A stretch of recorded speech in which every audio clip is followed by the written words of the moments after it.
All right, everybody, welcome back to the Rink podcast, episode 64. Puff, who's number 64 this time? We're going to go with Michael Granlund, San Jose Sharks. I wouldn't say great. I think he's actually probably going to get traded. I think he's going to be on the trade market this year. San Jose in a rebuild. I actually like their rebuild. Macklin, Celebrini, Will Smith, not a bad place to start with two young players. But I think Michael Granlund will probably get traded. Maybe to a cup contender, but we'll see. Oh, so when you say traded, you mean traded like this year? Like it happens now? Like he'll? Yeah. I think he'll get traded. Trade deadline. I think he's one of the guys who will probably go.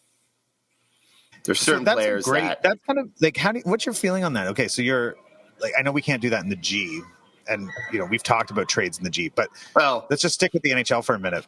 You're on a team. It's not that hot. Like San Jose is a pretty not a great team, right? Yes, they're right near the bottom of the standings. So they're near the bottom. You're on this team. Trade deadline comes. You get traded, and boom, you're on whatever. Like I don't know, Florida or someone who's a contender. Yeah, like amazing. Yeah, right. Is that like just a blessing when those things happen to those players, or what? Yes and no. I think for some guys, it's a lot easier. I think if you are single.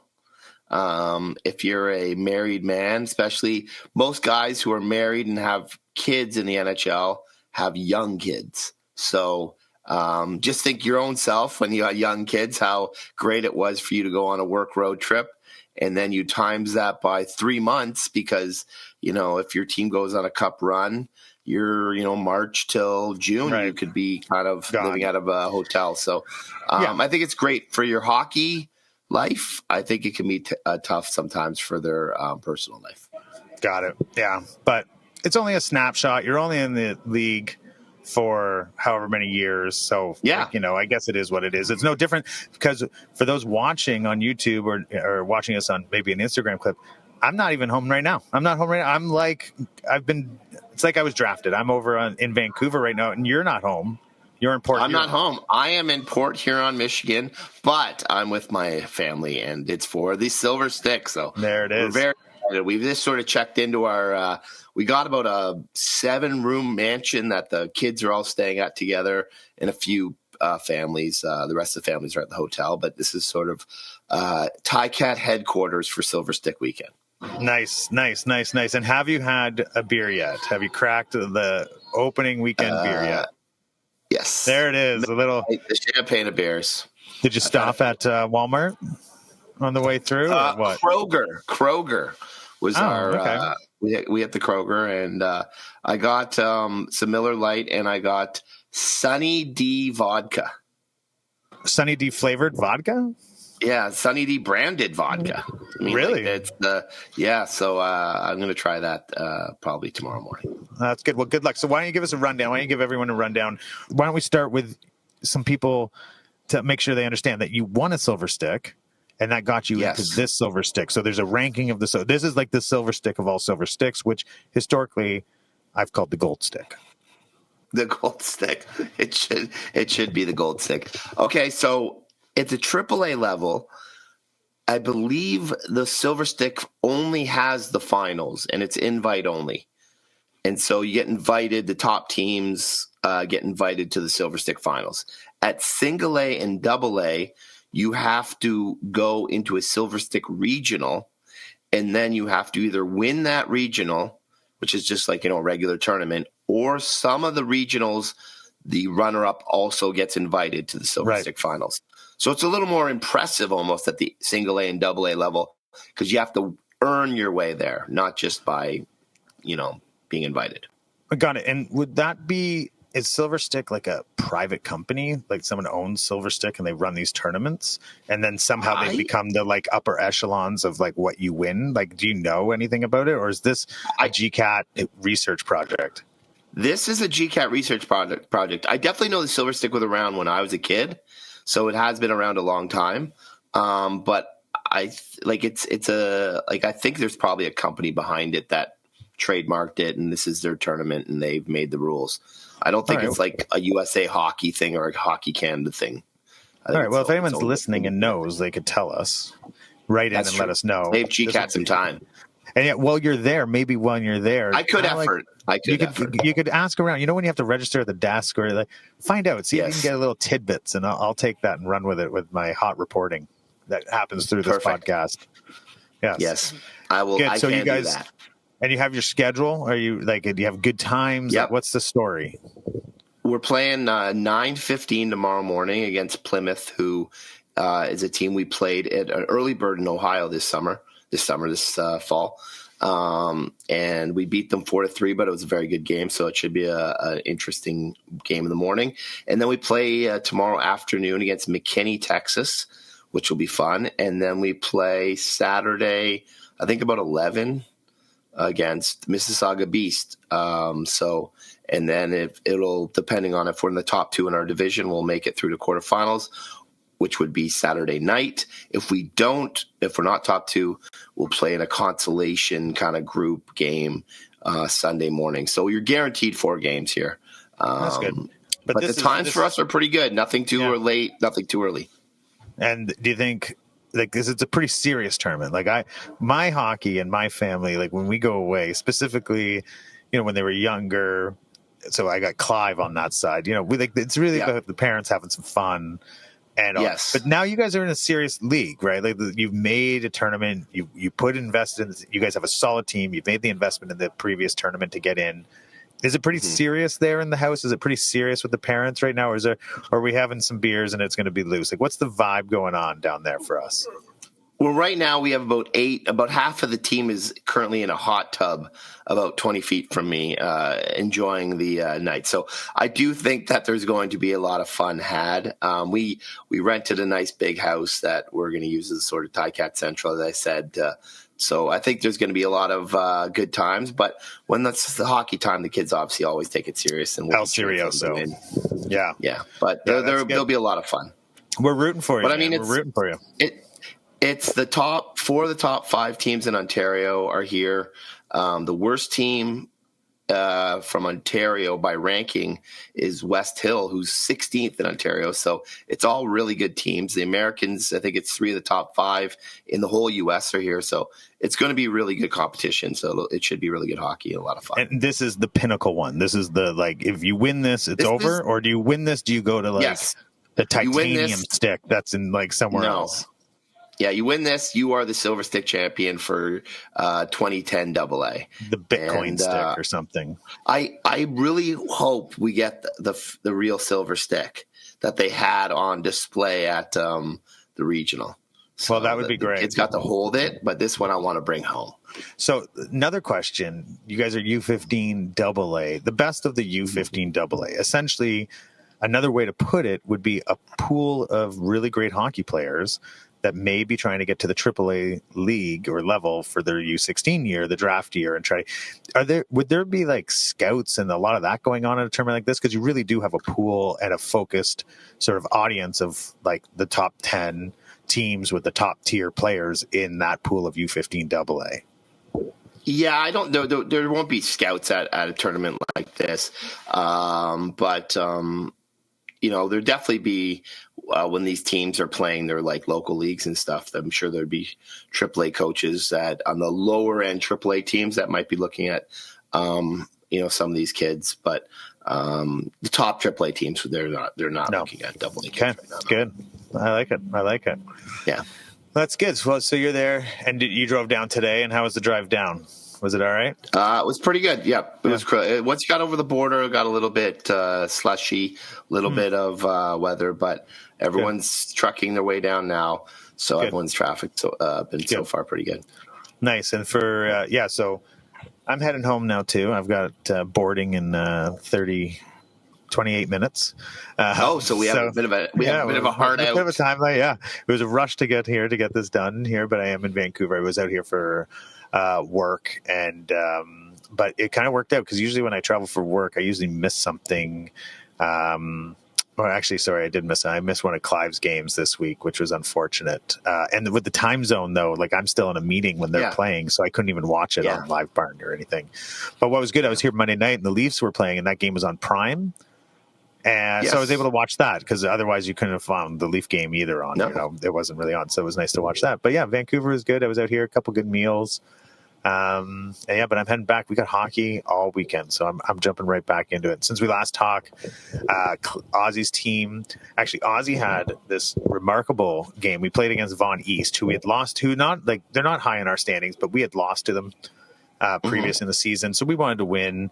We wanted to keep our standing up, and I'll pull it up, but I get that dreaded call on the day of the game. So I drop off Ozzy at the game, an hour before the game. He goes in. I'm in the car actually watching the Leaf game with another dad in my car, and my phone rings, and it's Ozzy, and he forgot his skates. And this is like about 20. We are in outdoor rink season. Skates do not always find their way into the bag. Well, it was in his reffing bag because he had reffed in the morning. Oh, okay. And so of course I run home. So like this is Ozzy's night.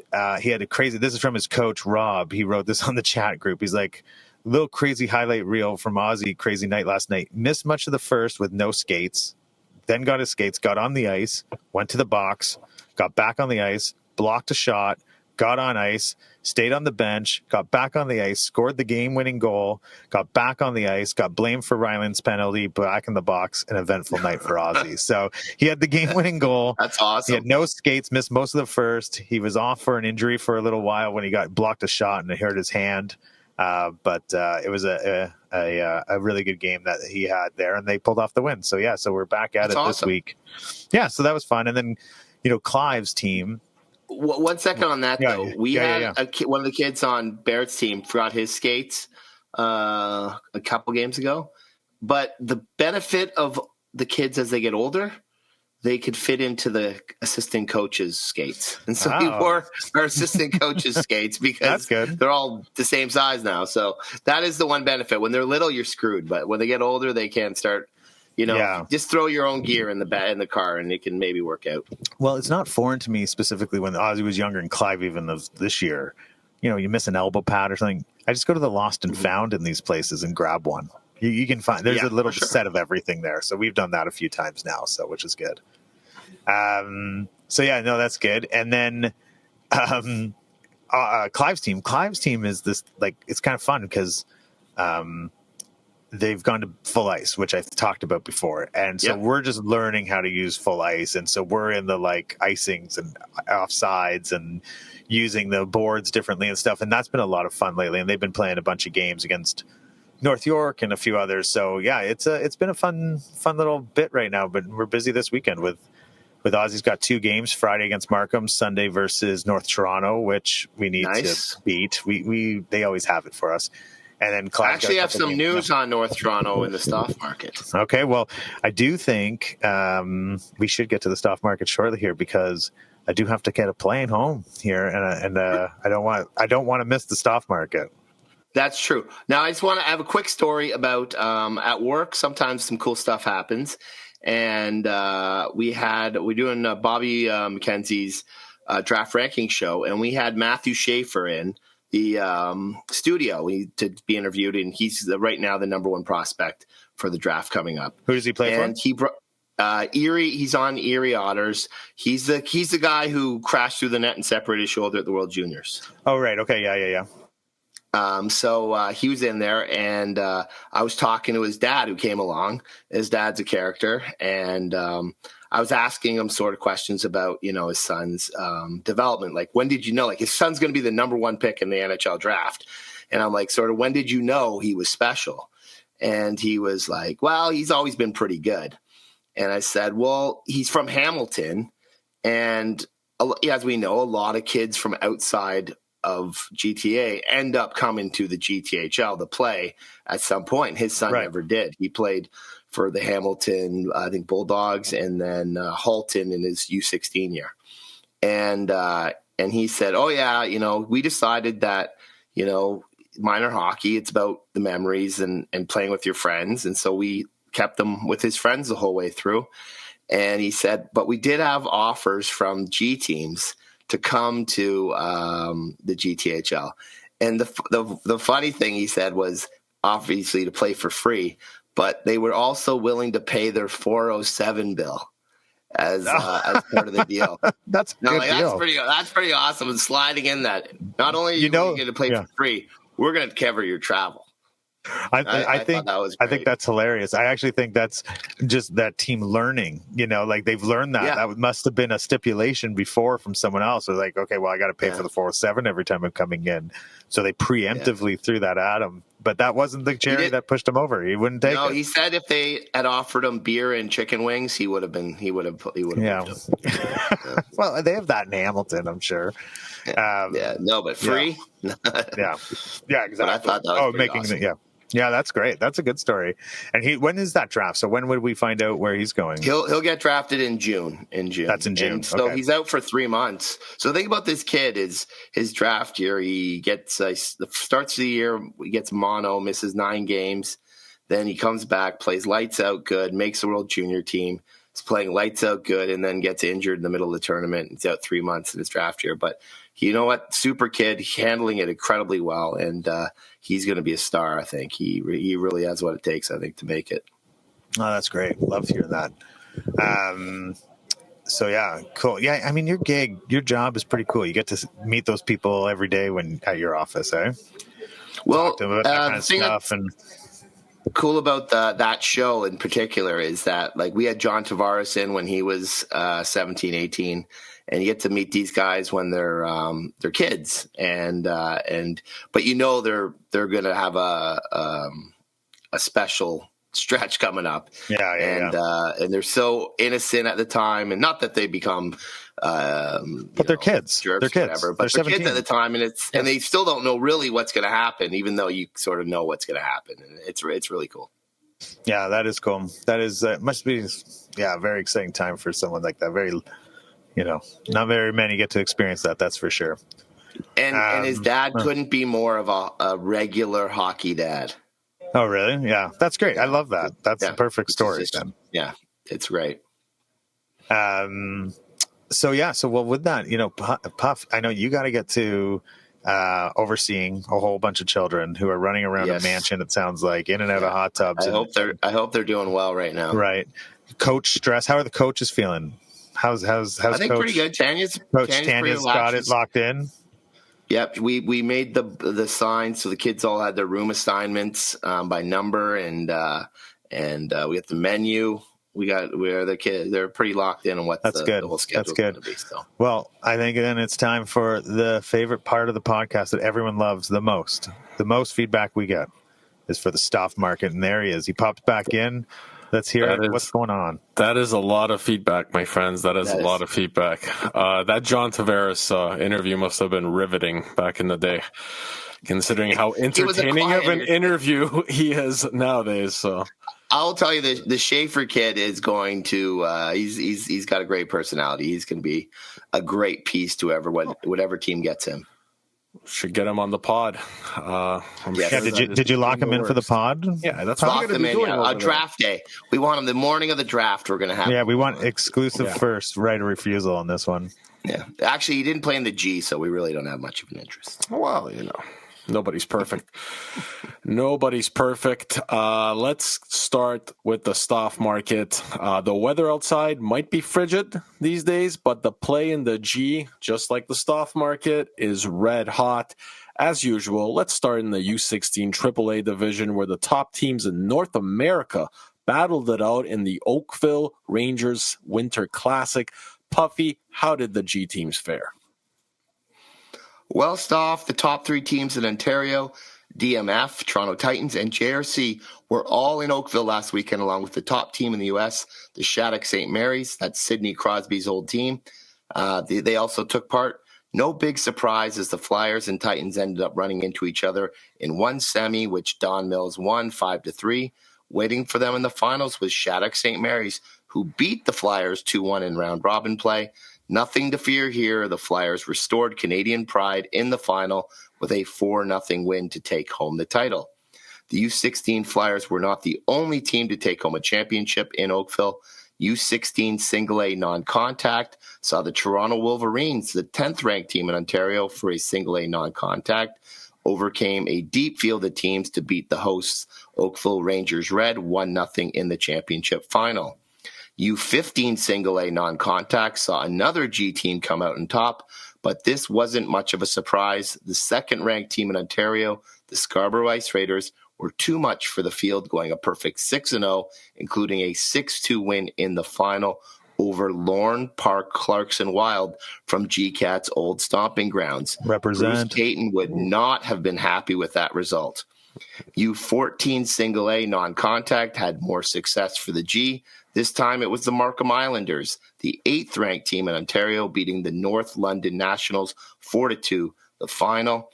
Not sure why, but I always enjoy it when G teams beat teams from London. I think it has something to do with some childhood trauma involving a line brawl against a bunch of London farm boys and me being on the receiving end of a vicious beating.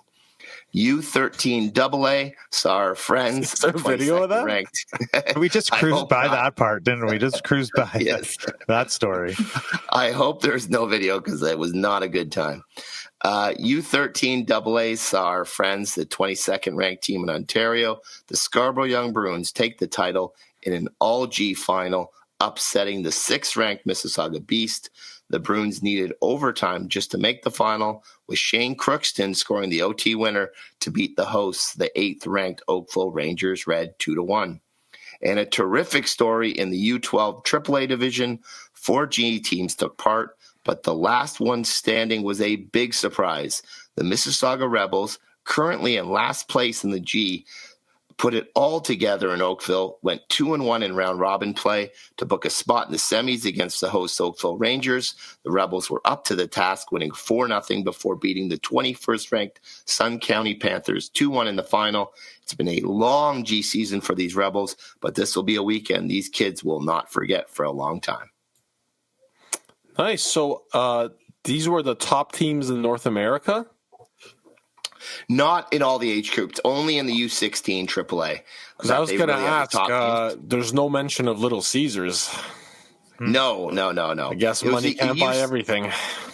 U16 AAA had the top teams with the top 3 in Ontario and then the top team in the U.S. Little Caesars, I think, for U16 second in the U.S. Shattuck, St. Mary's, they got a bit of a dynasty going down there with 2009 and 2010 are both very strong. Where is that place? I think it's in Minnesota. But that's where Sidney Crosby played, you said? He went to school there. It's a prep school, I think. Oh, really? And when he was about 14 or 15, he went there before he went to the Q junior hockey. Okay. All right. Yeah, that's how they sort of got on the map, as they got Sidney.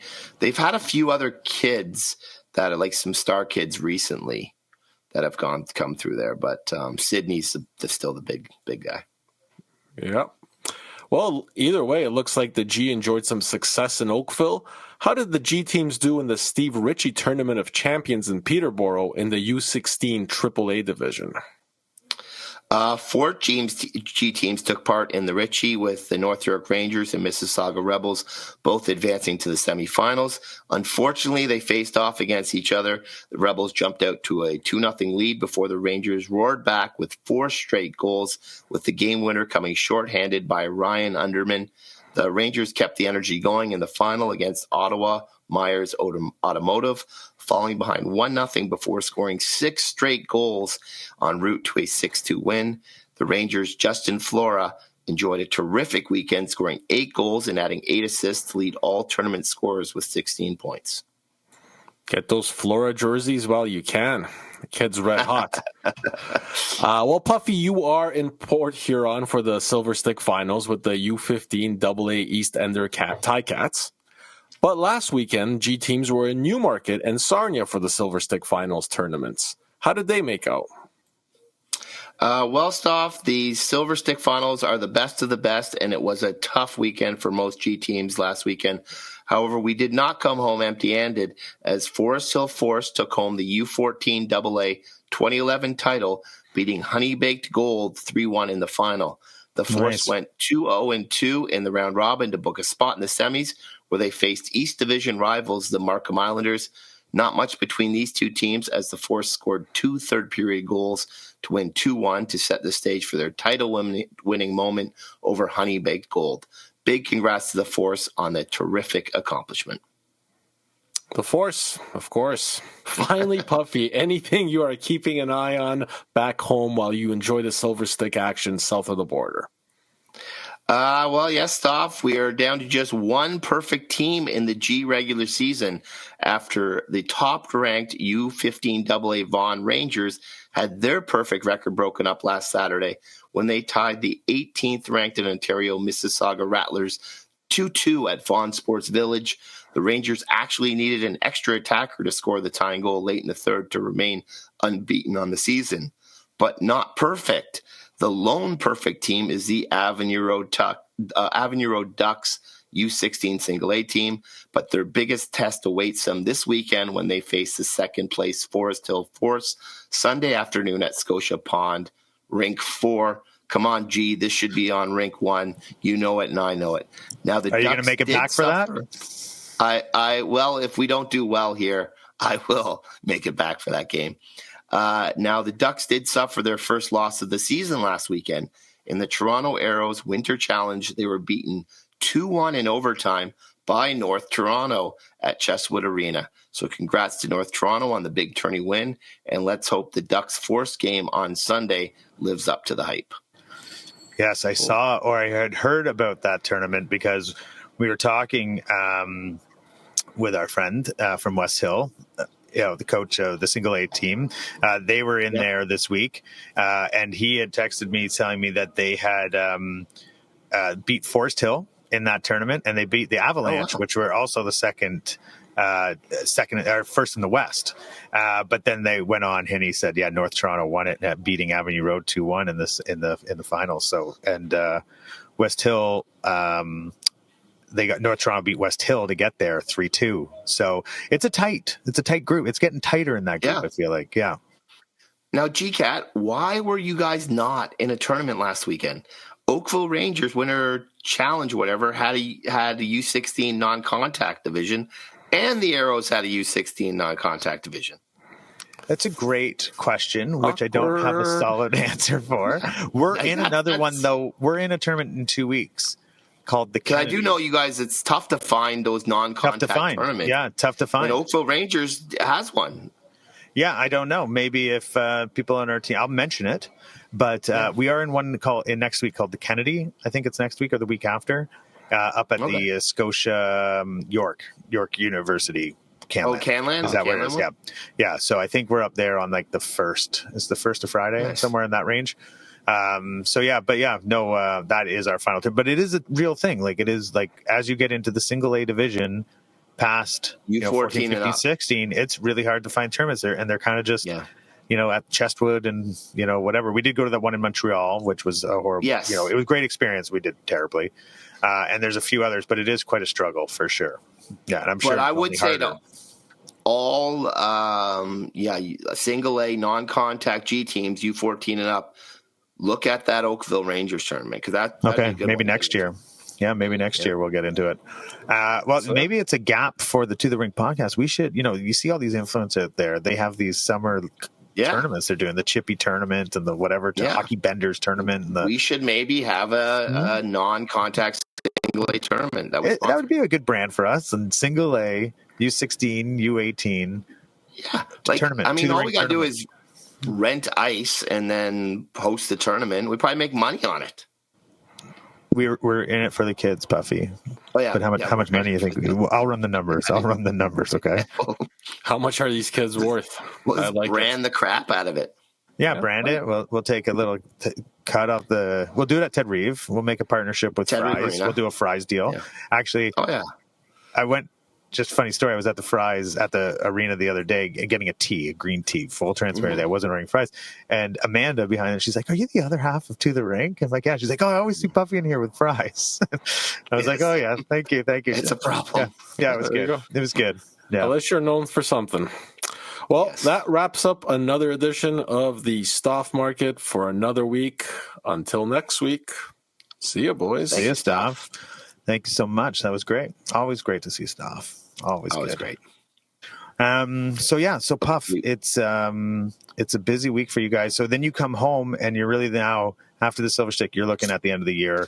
You're just trying to drive forward and to finish the year as strong as you can to get into playoff position. to then take that crown.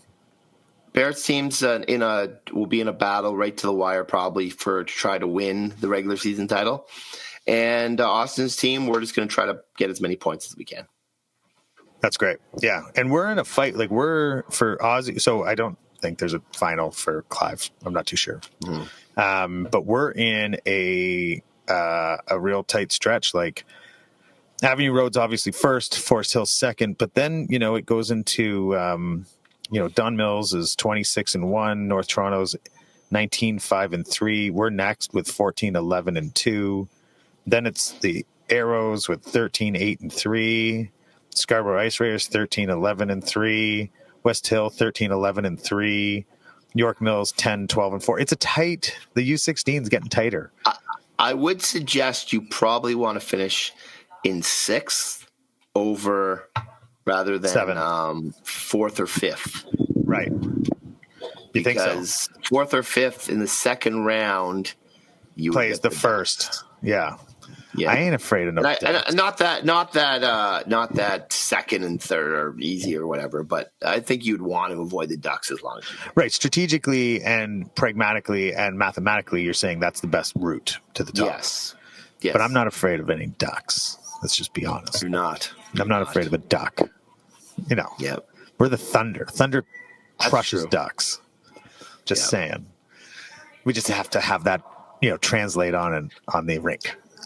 I know one of the younger Ducks teams, their crowd is getting pretty rowdy, and one dad was doing like the quack, quack, quack chant from the movie, yeah.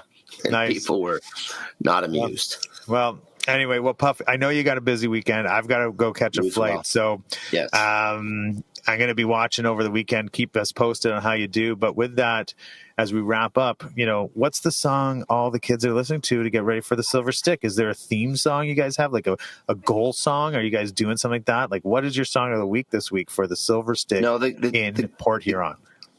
The kids don't, but I have a song that, I'm in Michigan, and when you're thinking Michigan, who comes to mind? For me, it's Slim Shady. Oh, yeah. And so I'm going with a Slim Shady song, and it's Business off the Eminem Show album, and it's a great hype song. That's my favorite Eminem album. It's one of the ones that I can play from start to finish, and pretty much every song to me is a banger. So that's a good Business is my call. There's about 3 or 4 off that are great hockey hype songs. Clive just got an Eminem record for Christmas.